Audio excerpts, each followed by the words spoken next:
So hello guys, welcome back to the channel. Finally, here is the clarification why did the arcade team remove the arcade hoodie and added the arcade polo t-shirt. So first of all, if you're new to this channel, do like the video and subscribe the channel for more such updates. Now here is the clarification post.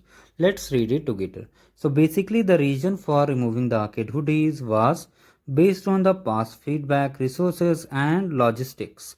Apart from these other practical consideration, because they have to deliver the swags worldwide and it was quite impossible in the summer season, and they have to take a lot of consideration before sending the swags. So this is the main thing they have mentioned.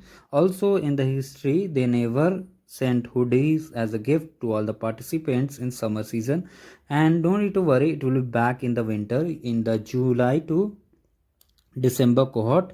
Apart from these, they have also shared that we felt that to introduce something new, and Arcade Polo's t-shirt was not introduced in the previous cohort, so they have added it.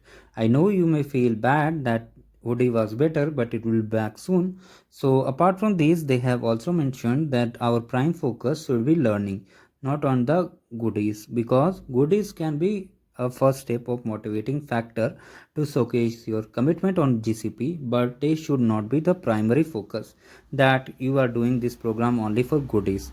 Always check the goodies only as a token of appreciation, not the main reason. Now let me show you the channel if you are new to this arcade program and don't know how to earn these kind of goodies. As you can see, here is the playlist. You have to complete the skill badges. If you want to know how to complete this, let me show you the videos. Once you are in the channel, you have to just navigate it and see the arcade rundown, programs, FAQs all are there. You can watch it and complete it. If you face any issue, do let me know in the comments. Thank you guys, have a great day ahead. Do like the channel and subscribe the channel. Finally, this is the post.